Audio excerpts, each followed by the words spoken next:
Toda vez que eu participo de algum programa aqui na Rede Super, eu tenho uma alegria muito grande. Com esse não é diferente, porque eu tenho certeza que acabou de acabar um programa que estava abençoando a sua vida aí. Eu não sei qual foi, se você está assistindo esse nosso programa de manhã, de tarde, de noite, talvez numa reprise, mas eu sei que você foi impactado por alguma palavra de bênção em algum dos nossos cultos aqui na Lagoinha, em qualquer lugar do mundo, ou em algum dos nossos programas que a gente tem. E essa é a ideia mesmo, que a gente possa entrar na sua casa para falar do amor de Jesus, pregado, cantado, vivido, com todas os sacrifícios, né, que amar a Jesus exige, mas ser amado por Ele não. Ele te ama mais do que o mundo inteiro. Essa é uma garantia que a palavra dele nos traz, e é sobre isso que a gente sempre fala aqui no Praise Podcast, que é o nosso programa onde recebemos amigos queridos, pessoas com o coração totalmente alinhado com o nosso. Sempre tem alguém que vai ter algo de Deus para transmitir para você, e hoje não vai ser diferente, hoje vai ser exatamente isso. O Praise Podcast é uma aliança, né, uma proposta em aliança da Rede Super de televisão com o Ministério de Louvor e Artes da Igreja Batista da Lagoinha Matriz e também com a Fábrica de Artes, inclusive onde eu estou aqui em um dos estúdios da Fábrica de Artes. Esse é bem recente que a gente começou a gravar o programa aqui, nesse espaço, na fábrica, e eu quero te convidar, você que está em Belo Horizonte ou que vai passar por Belo Horizonte, para conhecer aqui a nossa Fábrica de Artes, que fica no mesmo bairro que a Lagoinha Matriz, o bairro Lagoinha. Talvez você não saiba que Igreja Batista da Lagoinha tem esse nome porque fica no bairro Lagoinha. Sabe que eu recebo muitas perguntas de pessoas sobre isso. Por que a igreja chama Lagoinha? É porque fica no bairro Lagoinha, onde nós estamos aqui na Fábrica de Artes, e você é o meu convidada para você estar aqui com a gente, conhecendo a nossa fábrica, que é o espaço dos nossos artistas. Temos aulas de música, instrumentos musicais, vocal, coral, aula de teatro, 6 modalidades de danças diferentes, enfim, a gente tem um mundo aqui de opções artísticas para você, para seus filhos, para sua família. Vem então conhecer a gente aqui na Fábrica de Artes. E eu sempre faço o programa acompanhado por alguém. Você está acostumado aí já a acompanhar o programa, assistir o programa. Nunca estou sozinho, e hoje eu estou aqui com a Júnia. Bem-vinda, Júnia. Ei, gente, olá de novo. Hoje aqui na Casa Nova, tô amando esse nosso novo cenário e é muito bom estar aqui novamente com vocês no Praise Podcast, sempre com muito conteúdo relevante para abençoar você e trazer tantos assuntos tão importantes pro nosso dia a dia. Casa nova para gravação, porque você vem aqui toda semana, eu né? Eu ia falar isso. Ó, Felipe tirou da minha boca essas palavras, gente. Assim, casa nova para gravação, mas é tão gostoso a gente estar aqui nesse ambiente onde a gente já frequenta, né, com tanta intensidade os nossos ensaios, gravações. Inclusive você que é da área da criatividade, que é dessa área da música, tem que conhecer, tem que vir na Fábrica de Artes. É realmente um ambiente inspirador. A fábrica está aqui aberta, e você que talvez não seja de Belo Horizonte esteja pensando assim, eu não posso ir conhecer a fábrica, eu vou te falar do College, @college.fa, é a plataforma EAD da Fábrica de Artes, onde a grande parte dos cursos que a gente tem aqui na fábrica estão disponíveis online, né, módulos online para você, se você acessar ali, artes para igrejas. Então o College é 100%, foi 100% criado, né, para atender ministérios de artes das igrejas. A gente tem aula de teatro no College, a gente tem dança para adulto e dança infanto-juvenil também. Pastor Márcio dá algumas aulas no College de liderança ministerial, pastor Flavinho, a pastora Isa Coimbra, pastor Isabel Coimbra também. Enfim, o College está aí, www.collegefa.com.br. Entra, tem uma série de conteúdos que são gratuitos, que vão edificar a sua igreja e o seu ministério de louvor. E falando de ministério de louvor, e falando de Lagoinha, e falando de Fábrica de Artes, a gente não tem como não lembrar de o quê? De Diante do Trono. Quem será, gente? Você já viu, se você tá no YouTube, já viu. Por favor, Júnior, apresente então a nossa convidada especialíssima. Gente, especial demais, estamos aqui hoje com ela. Ela não deu uma risada pra ninguém reconhecer que a risada dela é famosa, né? Mas estamos aqui hoje com Helena Tanuri. Bate palma aí, onde você tá. Muito bom. Bom demais, Helena Tanuri, gente. Assim, apresentações, né? Acho que nem precisa tanto, mas ela que fez aí um trabalho lindo no Diante do Trono, que é mãe, que é esposa, esposa, que tem viajado aí o Brasil e o mundo pregando a palavra de Deus. Como é lindo a gente ver aquilo que Jesus está fazendo por meio da sua vida, Helena. E como é bom receber você aqui hoje no Praise Podcast. Muito obrigada. Eu agradeço pelo esse convite, gente. Estou muito feliz de estar aqui, me sentindo meio em casa, né? É tão legal que a gente entra na fábrica, eu tenho uma...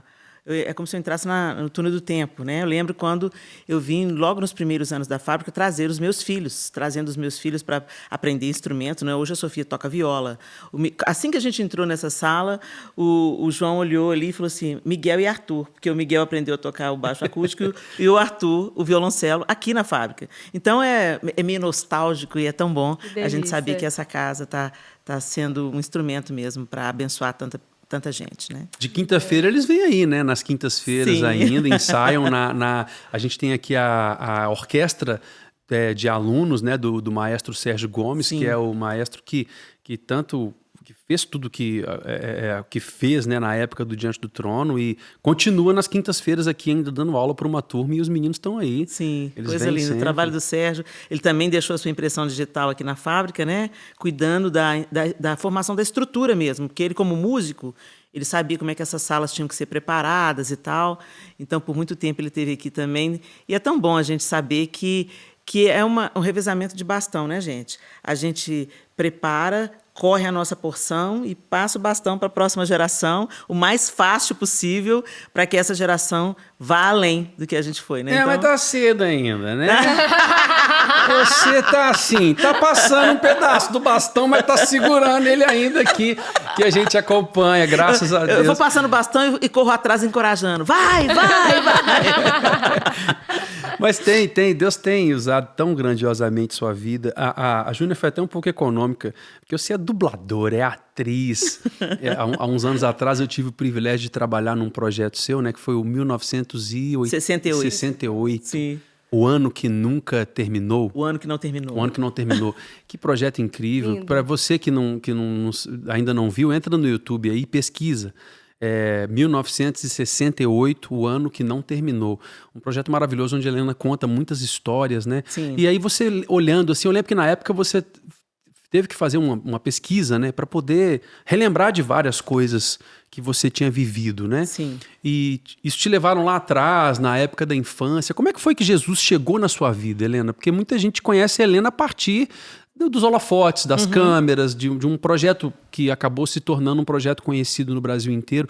Mas para quem não teve a oportunidade de assistir esse projeto, e eu quero que você assista, inclusive, para ver com mais detalhes, como é que foi que Jesus entrou de fato na sua vida? Eu nasci em 68, por isso daí o nome do espetáculo, né? O ano que não terminou porque está aqui até hoje. Graças a Deus. E eu nasci num lar católico, romano, e meus pais ouviram de um pastor norte-americano, quando eles estavam noivos, que Jesus não era uma religião, que Jesus era uma pessoa que veio fazer reconciliação entre Deus e o homem. E que eles precisavam de conhecer a pessoa de Jesus. E meus pais falaram, não, a gente já está tão envolvido na igreja, claro que a gente conhece Jesus. E, no primeiro momento, eles, para não gerar confusão, falaram, não, a gente aceita, a gente sabe que Jesus é o Filho de Deus e tudo, mas continuaram levando a vida do mesmo jeito. Quando o casamento, eles se casaram, esse pastor foi testemunha do casamento deles na igreja católica, o que na época era assim, uma coisa escandalosa, chocante. Né? Como um pastor evangélico Sim. seria testemunha no casamento, né? E ele fez questão de aceitar o convite, foi.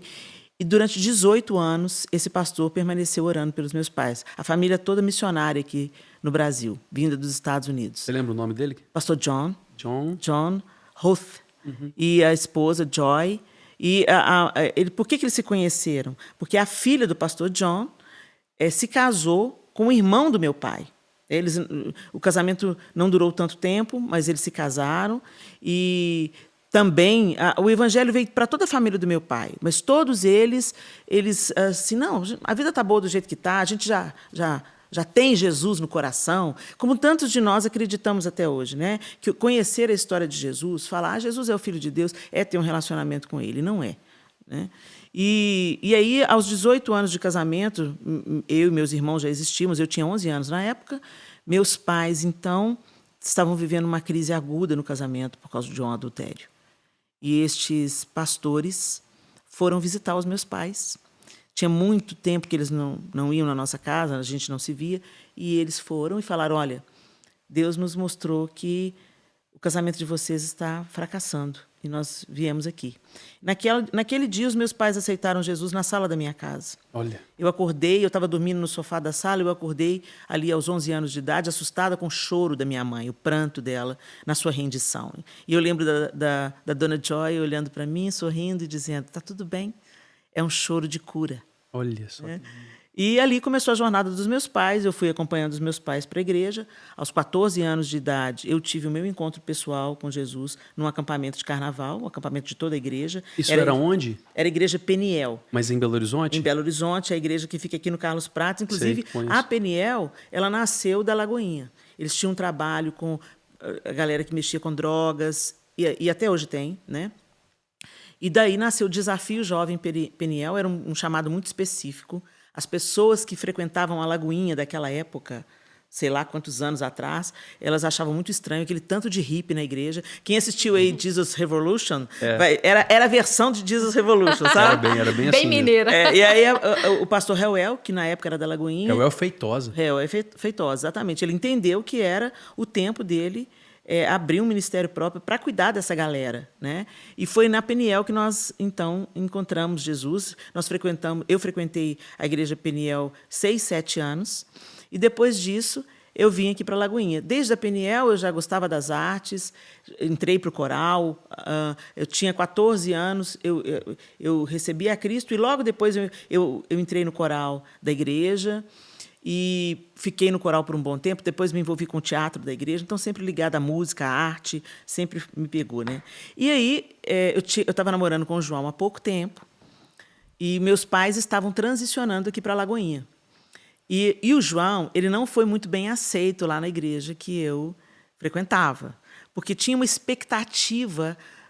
gente, essas coisas do homem, né? Tinha uma expectativa de eu namorar alguém da igreja. Então, quando chega um rapaz estranho, né?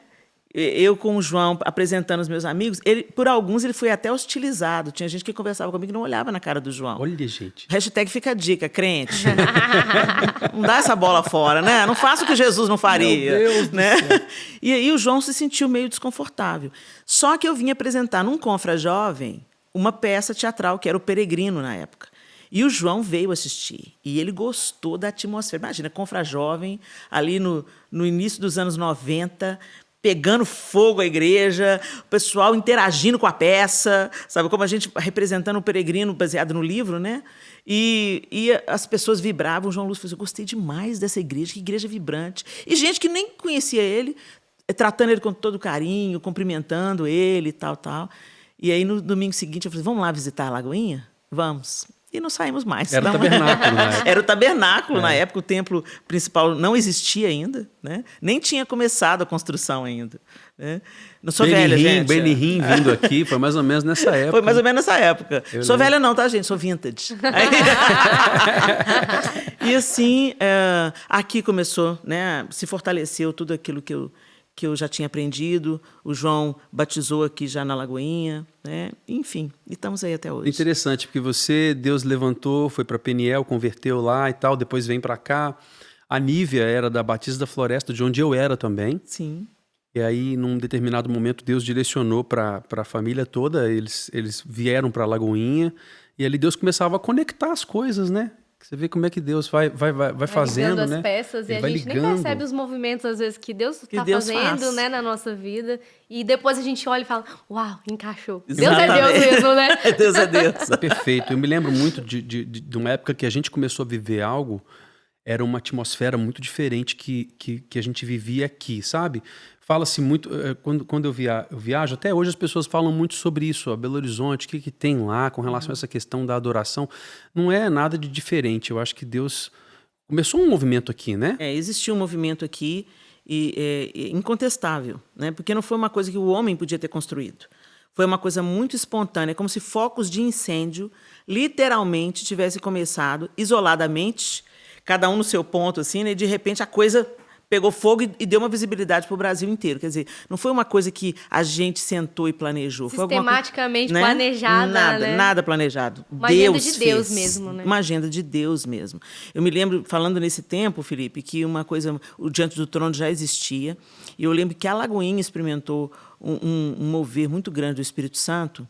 Eu me lembro que nos cultos pela manhã, não tinha apelo para a oferta, não se falava de oferta. E enquanto o pastor Márcio estava ministrando a palavra, ou estava ali no final do louvor, as pessoas começavam a vir para o púlpito e entregar o que elas tinham, sem ninguém falar de oferta. O que nos faz lembrar muito da generosidade do povo de Deus no deserto para construir o tabernáculo. Né? Eles vieram de tal maneira a ponto de Moisés falar, não para de trazer, não precisa mais trazer, a gente já tem tudo que a gente precisa aqui. E a gente experimentou isso na Lagoinha de um jeito, as pessoas tiravam as alianças dos dedos, as pessoas doavam suas bíblias, as pessoas colocavam oferta, ninguém estava falando de oferta, e as pessoas ofertavam. Não tinha jeito de ser uma coisa que não fosse o movimento do Espírito. E eu me lembro de um garotinho que veio e passou no meio de todo mundo, ele não tinha nada para oferecer. Então, ele tirou a camiseta, ele devia ter uns 6 aninhos. Uau. Ele tirou a camiseta, a calça, chorando. Oh, gente. E voltou para a mãe dele só de cueca. Ele tirou o tênis, ele tirou a camiseta, tipo assim...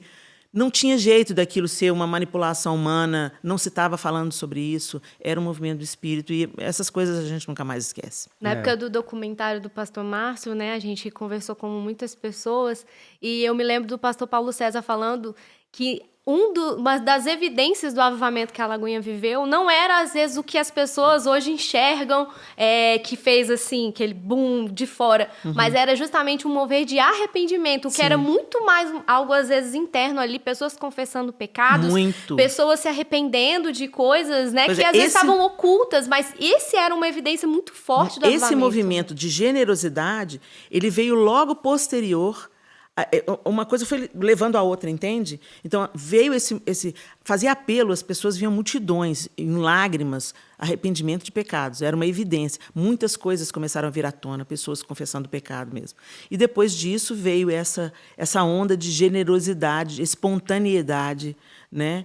E foi algo sobrenatural que a gente viveu. Você veio, assim, para fazer uma peça, você nem era membro, assim, e você vem, fica, você com o João, aquela coisa...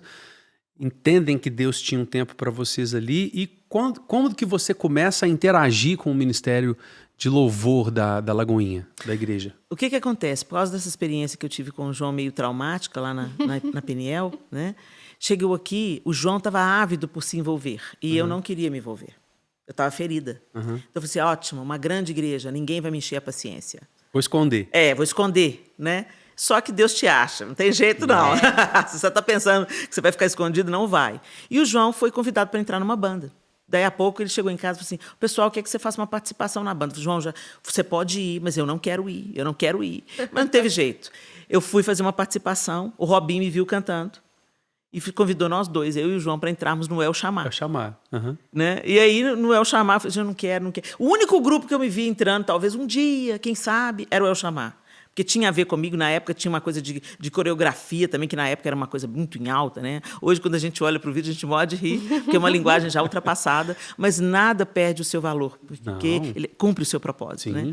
E aí veio o convite, o João Lúcio chegou em casa entusiasmadíssimo, depois de tocar num culto de terça-feira, e ele falou assim, você não acredita o que aconteceu? O quê?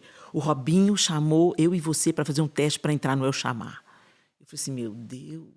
Aí desse aí não dá para eu resistir, não. É Deus empurrando, assim, né? Empurrando. E aí foi aí o nosso primeiro, né, esse primeiro envolvimento com a equipe de louvor foi com o El Chamar pelo convite do Robinho. E coincidentemente não, né? Que tinha também... Até hoje, o El Chamar continua, né? Continua, até hoje. Gente, eu sou do El Chamar. Robinho. Ela fala Robinho, assim, é muito familiar, né? Porque a gente tá aqui toda semana ensaiando. Sim. Ali, ó, mas não você pegou um Robinho mais calmo, né, Júnior? Peguei, eu não sei, porque a gente compartilha as falas do Robinho. Até um tempo atrás encontramos com a Helena aqui no congresso. E aí a gente falou algumas coisas que o Robinho fala. Gente, o Robinho fala isso ainda? Fala, desde da época ele ainda é assim, esse jeitinho bem peculiar. Beijo, Robinho. Mas o Robinho que agora é vovô... E eventualmente vai lá ver a netinha, que é uma bênção. Ele, a Runier, um abraço para eles aí. Mas o Robinho, ele marca a gente, né? Porque eu me lembro de uma vez a gente está ensaiando e era uma junção do coral com o El Chamar para alguma coisa especial, acho que não sei se de Natal. A gente estava cantando juntos. Ou eu ia fazer um solo com o coral, eu não me lembro. Só sei que a gente estava juntos na sala do coral e aí ele querendo fazer as sopranos, cantar mais agudo. E a nota não ia, a nota não ia, a nota não ia. Ele falou assim, soprano, põe um espartilho. Aí elas fizeram assim, 38! O espartilho 38, não interessa quanto que você veste. O espartilho 38, agora aperta! As mulheres na mesma hora fizeram assim, agora canta! E a nota foi. Gente, e a gente riu, mas a gente riu a beça. Porque era tudo uma questão de consertar a postura, né? E firmar o diafragma. E ele ilustrou com essa ideia que ele teve. Ele já estava tentando tirar a nota das sopranos e não ia. E ele pega e todo mundo... Eu estava de lado, olhando elas de lado, todas elas fizeram sim, se endireitaram na cadeira. Na hora. E a nota saiu. Né? Coisas de Robinho, gente. São muitas técnicas, muitos anos. O Robinho tem uma vasta experiência. Tem sim. Gente, eu costumo falar que o Praise Podcast é um programa que é maravilhoso. A gente recebe pessoas incríveis aqui. A grande maioria das pessoas são amigas, né? São Sim. pessoas próximas. Mas o ruim é que é curto. Parece que é muito tempo, mas não é. Então o primeiro bloco já está acabando. Ai, meu Deus! Mas a boa notícia é que tem um bloco inteiro ainda de Helena Tanuri para você, com histórias maravilhosas, com assuntos que tá sendo relevante para mim, para você também, né, Júnior? Nossa, demais. Gente, não perde não. A gente já volta. É só o tempo de tomar uma água, convidar todo mundo que está assistindo aí, que está na sua casa, para vir para a sala para assistir junto, que a gente já volta. Eu disse que seria rápido e foi rápido o intervalo. Nós estamos de volta com o programa Praise Podcast. Para você que ligou a televisão agora, ou não sei, talvez esteja assistindo somente esse segundo bloco, é o nosso programa do Ministério de Louvor e Artes da Igreja Batista da Lagoinha.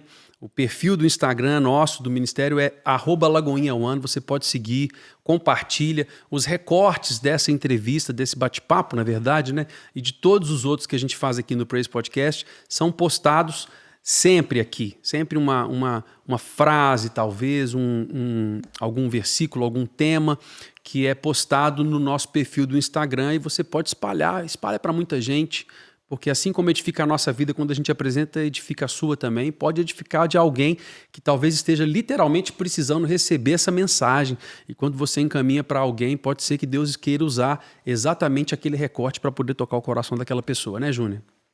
Gente, sempre muito conteúdo legal.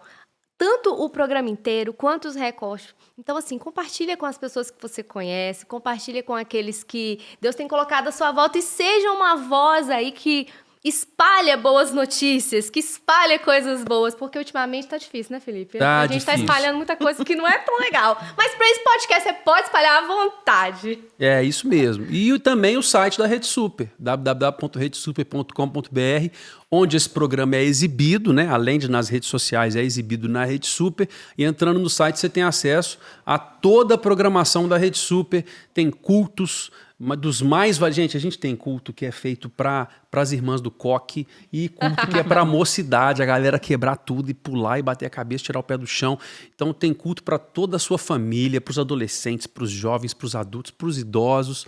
E ali no www.redesuper você acompanha a nossa grade completa de programação com os cultos e com os programas também incríveis que nós temos. Um deles, inclusive, a Helena participa ainda, que é o Chá, né? das Quatro. Chá das Quatro. Maravilhoso. A minha mãe, gente, sempre fala. Você viu o que aconteceu lá no Chá das Quatro? Que a Helena falou? É sério, ela sempre me manda. Falei, mãe, você tá sabendo das coisas mais do que eu. E ela mora no Espírito Santo. Falei, você sabe das coisas mais do que eu, acompanha tudo. Um beijo, mãe. Aproveita mesmo, faz a média com a mamãe. Domingo, né? Vai ter lá aquele almoço, aquela macarronada. Mas aí quando eu for, né, Felipe? Ela tá no Espírito Santo. Ela já tá preparando o terreno. Só no que vem. Vai ter, como é que é o nome daquilo, gente? É muqueca capixaba. Ô, delícia, gente. Trembão, sou. Da minha terra. Helena, você viajou esse Brasil inteiro, não foi? Sim. Tudo. E que você, só saindo um pouco fora assim, do assunto, o que você tem assim, de precioso, que te marcou a cabeça? De você falar assim, Felipe, uma vez eu viajei, por exemplo, uma vez eu viajei para Manaus, e aí eu fui no Encontro das Águas, e de repente aparece um barquinho do lado do nosso barquinho, o cara com uma jiboia gigante na mão, com a boca amarrada, e o outro com um jacaré na mão. Eu falei, meu Deus do céu, o que é isso? Aqui o povo anda com isso, com os bichos assim na rua, e aquilo me marcou que eu nunca lembrei. É uma lembrança muito presente assim na minha cabeça, que é muito regional, né? Você tem alguma coisa que te marcou assim? Me marca muito é a diversidade, né? Como a gente realmente é um país de dimensões continentais. No Sul, por exemplo, como as pessoas são mais reservadas, mais discretas nos seus comentários, na maneira de... Né? A primeira vez que eu estive em Curitiba, por exemplo, né? Você está falando para uma plateia, eles não interagem, eles são mais reservados. Não significa que eles não estejam recebendo. Agora, você vai para o Nordeste, o povo nunca te viu na vida, te trata como se você fosse da família, te coloca dentro de casa, dorme aí, fique aí. Então, assim, aquele amor, né, que o nordestino tem, aquele coração aquecido, o que não significa que o Sul também não tenha, mas esse comportamento diferente. Essa influência cultural, né, europeia, e essa mistura, essa miscigenação do Brasil. Agora, lembrando de tantas coisas lindas que eu já vi de norte a sul do Brasil, tem algo que me marca muito, que é, por exemplo, eu fui para Parintins. Parintins fica no Amazonas, e eu tive que voar de Manaus para Parintins, e ou você vai de avião um dia sim, um dia não, ou você vai de 12 horas de barco. Então, é uma cidade relativamente isolada, mesmo a gente estando no século XXI. Né? Então, não tinha voos diários na época que eu fui. E lá em Parintins, eu tive uma crise renal. Eu tive uma pedra nos rins. Eu já tive 4 partos normais e a dor é similar. A dor que eu senti todo nos mundo partos... que tem crise renal fala, né? É muito similar assim. à dor, porque não tem posição que te console, que alivie. Sim. É uma dor intensa. E eu comecei com aquela dor que parecia uma cólica, mas ela foi migrando para a lateral do corpo, e uma dor medonha, eu não conseguia ficar sentada no carro. Eu falei assim, vou morrer. Eu vou morrer, eu estou em Parintins, eu vou morrer, 12 horas de barco, hoje não tem avião. Né? Não, vamos embora para o hospital daqui. E, gente, pasmem, lá em Parintins... Eu cheguei no hospital, fizeram ultrassom em mim. Olha, gente. Lá em Parintins. Né, fizeram ultrassom, perceberam que não visualizaram a pedra, mas viram que o canal estava dilatado, o que era evidência de uma pedra. E falaram assim, olha, nós vamos te dar um analgésico na veia, você deve melhorar, mas volta para a sua cidade e procura investigar, porque ela deve voltar a se mover. Porque ela se moveu, doeu muito, e ela deve voltar a se mover. Enfim, no lugar que eu menos esperava recursos... E não tinha mesmo, a cidade é de poucos recursos.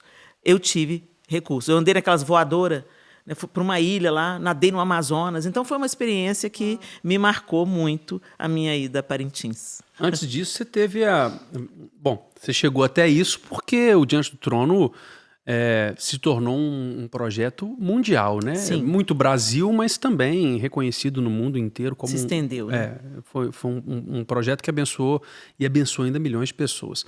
E aí a gente terminou o bloco anterior falando sobre o El Chamar.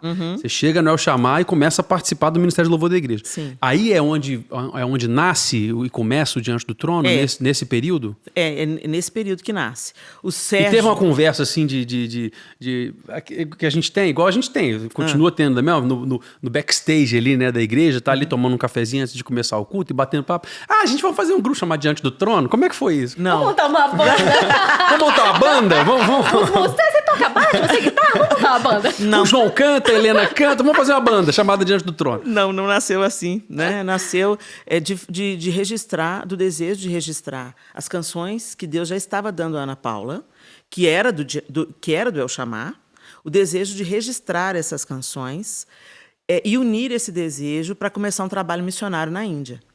Então, o que aconteceu? Tem os congressos de louvor da igreja.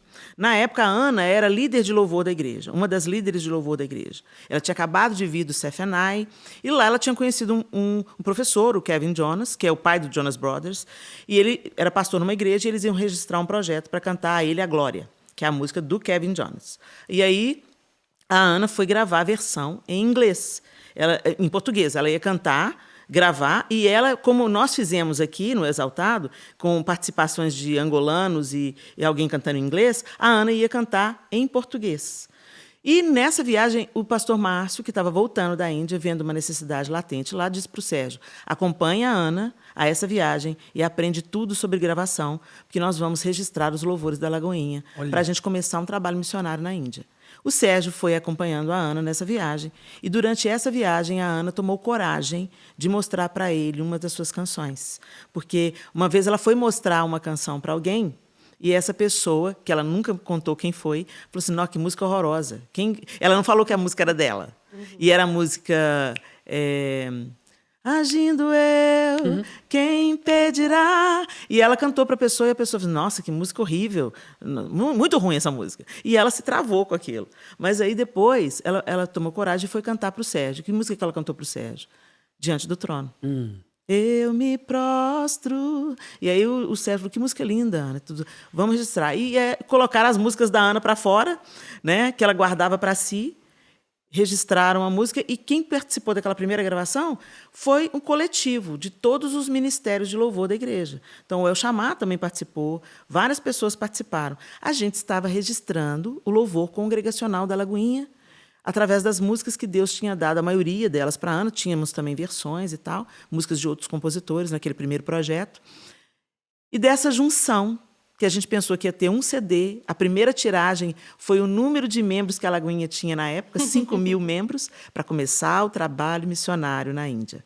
E o CD se chamava Diante do Trono por causa da canção.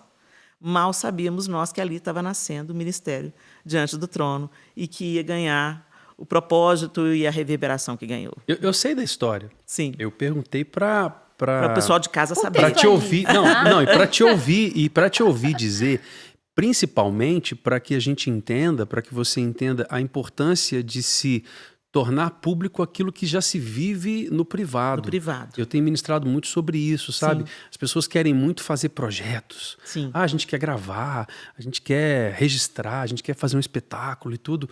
E aí a gente fala muito sobre isso quando eu viajo para ministrar esses workshops, essas palestras para ministérios de louvor. É exatamente isso. Vocês precisam primeiro viver. E naquela época vocês viviam de fato. Sim. Isso. Era uma família mesmo, era uma de fato. Era uma família mesmo, sim. Como a gente já convivia, a maioria do grupo que foi para o Diante do Trono já era do El Chamá, então a gente já tinha aquelas experiências de viajar juntos, passar perrengue junto, dormir no chão da escola, tomar banho de cano de água gelada, né? E apresentar. A gente tinha uma escola lá na Pavuna, no Rio de Janeiro. Chegamos lá com o ônibus, tinha um baleado lá, um morto, um corpo na porta da igreja. Então, assim, a gente já tinha vivido muita coisa junto, né? E, de repente, isso começou...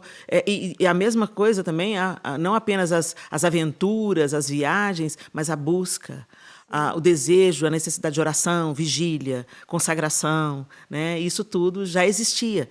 Então, quando veio Diante do Trono, isso só se acentuou, né? Deus estava fazendo uma obra em cada um de nós que transbordou para a nação. Esse é o fato, né? As próprias canções da Ana, que nasciam da sua busca, da sua sede, né? Para a gente ter uma ideia, quando nós gravamos o Exaltado, a Ana já tinha composto Águas Purificadoras. Como não é uma coisa só de registrar o que, né? Ela já cantava Águas Purificadoras no seu privado, na sua adoração devocional. Mas ela sabia que não era para aquela música ser conhecida. Ela guardou essa música para si muito tempo e ela usava na sua adoração devocional. Depois, Águas Purificadoras, gente, foi uma ferramenta de Deus para curar a nação.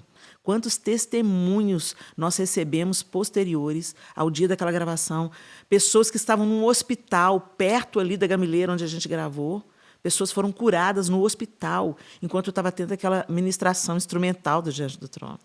Então, são coisas assim, é Deus que fez. Não é sobre a disponibilidade e o talento, não é sobre o talento de homens, é sobre a disponibilidade dos corações de deixar Deus fazer o que Ele queria fazer. Né? Helene, e é impossível a gente não lembrar, assim, né, da motivação, né? Como Sim. você contou aí. Uhum. E hoje, a gente está falando aqui com muitas pessoas que são da área do louvor, da adoração, das artes, estamos em um ambiente que respira artes. Como que essa pessoa, o artista cristão, ele pode conseguir filtrar a motivação e entender o que é realmente o projeto de Deus para a vida dele. Como sondar o nosso coração nessa motivação e realmente caminhar naquilo que é o projeto de Deus para nós e não apenas um sonho musical ou algo que eu queira realizar para ser conhecido. Assim como o espírito milita contra a carne diariamente, isso é mais acentuado no artista cristão. Porque o artista cristão, ele tem uma sensibilidade que permite a ele sentir mais do que todo mundo sente, perceber mais do que todo mundo percebe. E isso é muito bom. Mas se isso não for colocado sob a autoridade e a graça de Deus, ele vai pelo mesmo caminho que Lúcifer foi. Entendeu? O artista, justamente por ele ter tanta sensibilidade, ele tem mais facilidade de se ensoberbecer, de usar a sua arte para se ver como superior aos outros, de buscar promover o seu próprio talento e seu próprio dom, ao invés de trazer glórias para Deus. É muito tentado a trazer discípulos a si mesmos e não a Cristo. Então, todo artista cristão luta com isso. E a gente tem que colocar isso mesmo, deixar o Espírito Santo alinhar o nosso coração.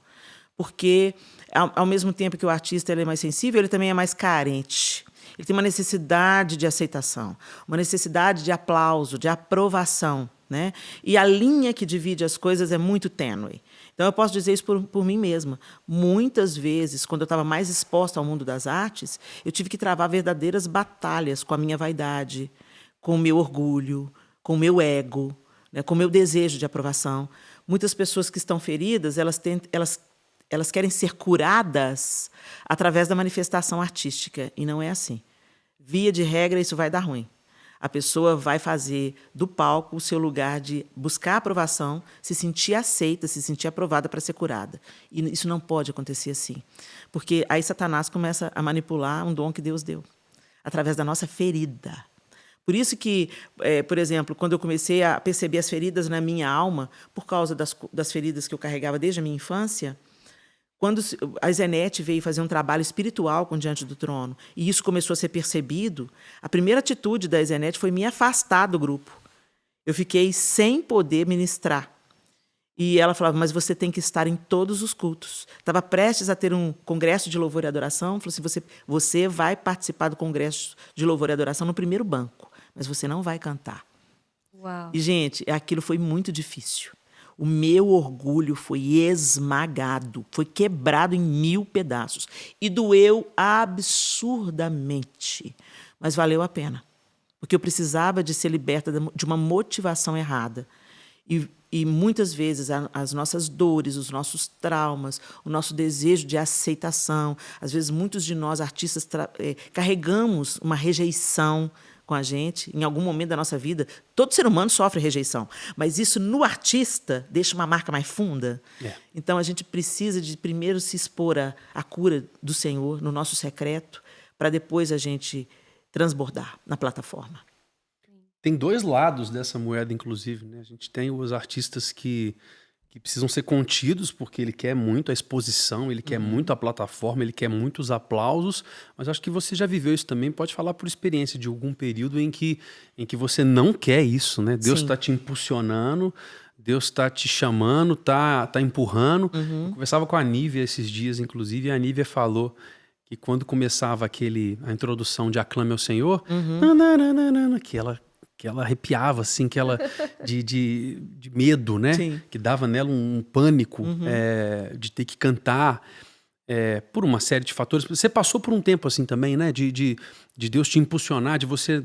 Não, eu vou ficar aqui, vou ficar quieta e tudo. E como é que você venceu isso? O que você aprendeu com esse tempo em Deus? Que o orgulho e a autodepreciação são as duas faces da mesma moeda. A autocomiseração, a autodepreciação, ela é tão letal e é tão orgulho quanto a soberba. Por quê? De qualquer forma, é eu no centro, como eu me sinto, o que eu quero.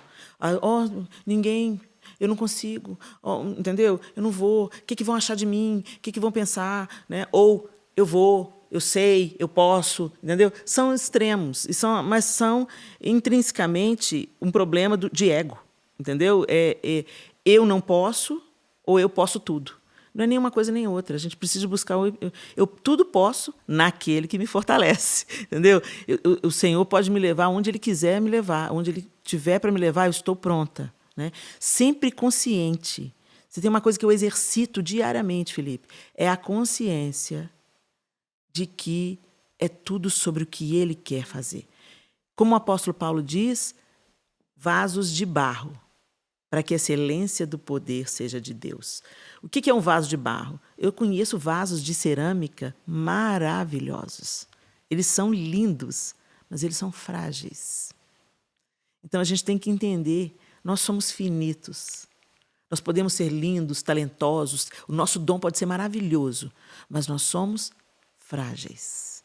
Aquele que a gente carrega, o óleo que a gente carrega, o azeite que a gente carrega, é tudo sobre ele. É tudo sobre o conteúdo e não sobre a embalagem. Né?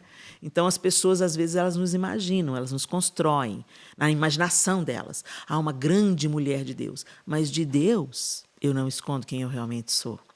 Né? Então, a Isanete tinha esse conceito bem rústico, mas que nunca me saiu da cabeça. Helena, você é igual o rabo do cavalo. Cresça para baixo. E eu passei, desde então, a observar a cauda do cavalo. Como o rabo do cavalo é bonito. Né? Como ele é bonito, ele é farto. Muitas de nós mulheres queríamos ter aquele rabo verdade. No cabelo. Né?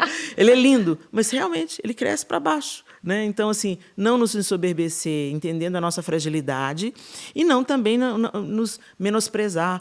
Vida, nossa, eu não sou nada. Aquela falsa humildade, sabe como? Aquela coisa fake. Né? Quando você realmente é humilde, você nunca vai saber disso.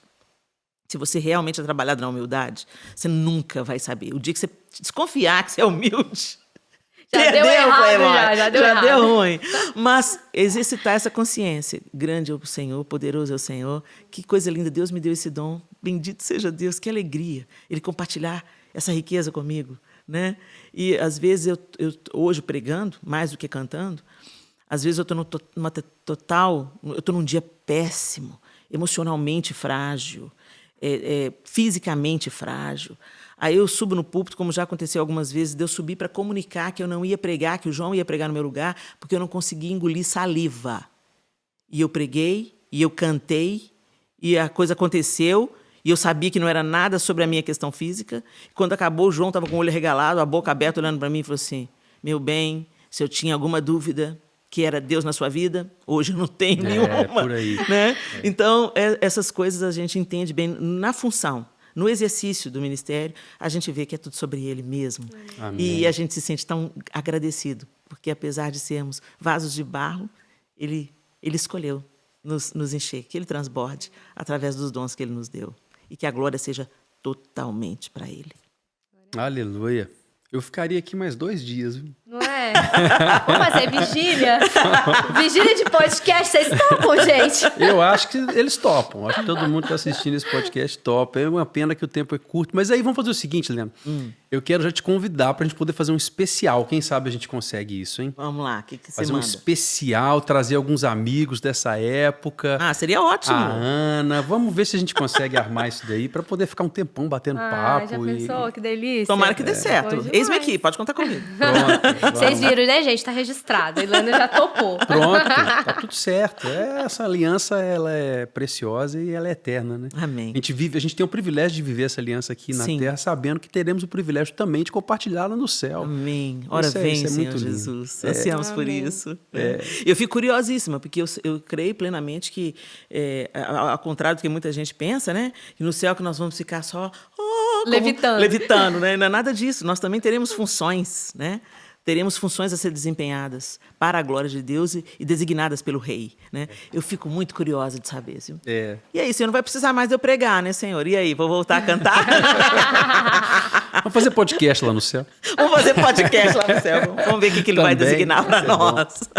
Ô, gente, olha, acabou o programa, o nosso podcast aqui, infelizmente. Fala aí, comigo, fala. Pois eu também queria continuar e tudo, mas, Helena, um prazer muito grande, uma alegria muito grande receber você aqui. Tá? Um recado aí para vocês, para o João, para os seus filhos, que a gente ama todos, que Deus abençoe muito essa família maravilhosa, que a gente ora tanto por vocês, continue derramando sobre você mais graça, força, sabedoria, para você continuar desempenhando o seu ministério, o ministério de vocês, né? Como casal, que vocês estão sempre juntos, né? Sim, sim. O João tá ali nos bastidores, eu vou querer que ele participe desse programa com a gente, tá? Esse com a gente, eu quero muito ele sentado aqui para poder contar as histórias que só ele sabe. Sim, Jesus. e ele sai caladinho assim, mas ele sabe. Os caladinhos observam ainda mais, né? Não é? E aí vai ser lindo. Então, que Deus continue impulsionando vocês. E obrigado por ter aceitado o convite de estar com a gente aqui. Uma honra estar com vocês aqui, gente. Que Deus continue abençoando vocês e usando essa ferramenta para ensinar, inspirar essa geração que está aí. Amém. Quer despedir? Isso aí. Gente, obrigada a você que está aí nos acompanhando na sua casa ou no seu trabalho, onde você estiver, porque você pode assistir também pelo YouTube. E nós queremos, então, convidar você a continuar acompanhando o Praise Podcast, todos os nossos episódios. Helena, muito obrigada. Que honra estar aqui com você hoje. Uma que honra alegria pra a gente mim, falar João. sobre Jesus e a gente falar sobre assuntos tão importantes. Então é isso, né, Felipe? É Nós isso. voltamos nos próximos Praise Podcast, que você não pode Semana ficar que de vem fora. tem mais, sempre aqui na Rede Super, ou então nos canais do YouTube, da própria Rede Super, do Lagoinha One também. Você acompanha a programação completa, todos os programas, os recortes, compartilhe, manda para todo mundo. E Deus te abençoe, então a gente se vê logo mais. Um abraço. Tchau!